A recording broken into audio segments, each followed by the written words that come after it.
guys, welcome to my channel.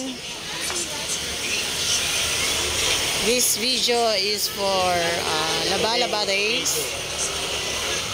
For today's video, Laba-Laba Days tayo ngayon. Dami nating lalaban. Yan, inaayos po natin ang ating kasabunan. At maglalagay po tayo ng sabon sa washing. Dami ko pong labahin ngayon guys. Ito po, kumot, kortina, damit, at kung ano pa. Dahil katapos lang po natin ang selebrasyon nakaraang gabi. At thank you Lord. At natapos din po yun. Yan, dito po ako ngayon sa 4th floor. Naglalaba. Hindi ko po mabuhay yung washing machine guys dahil wala po yatang kuryente dito. Hindi ko siya kaya i-operate kaya ayan, sinasaksak natin ang extension wire. Hanapin ang kuryente at ayaw gumana ng washing machine. Problemado ang cooking ina nyo at ayaw gumana ng washing machine. Labang-laban na si cooking ina pero wala pa rin kuryente. Guys, hinahanap ko kung paano ko mabubuhay po yung washing machine din.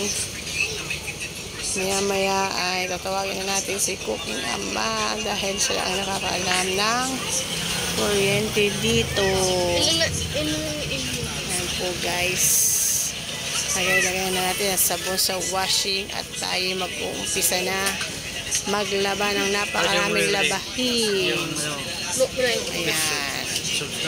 After duty, laba-laba naman. After magluto sa parisan, maglalaba naman si cooking ina. Ayan, hinahanap ko po dyan ang saksakan ng kuryente kung bakit ayaw siyang gumana talaga mga guys. Ayaw gumana na washing. Ay naku, ayaw gumana.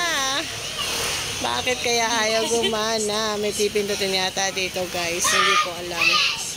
Kaya yan, looking up kung ano problema. Ayaw gumana ng washing machine. Ayaw umikot-ikot. Yan, nahihilo na, paikot-ikot na. At mamaya tatawagin na natin si cooking ama para siya ang mag-operate nito. Dahil siya lang ang nakakaalam guys. Ayan po. Ang tagal natin mag-umpisa. Gawa ng kuryente ay ayaw gumana guys. Yan, akyat, bababa. Yan, hanapin ang kuryente. Bakit ayaw gumana? Okay. Yan lang po guys. Thank you for watching guys.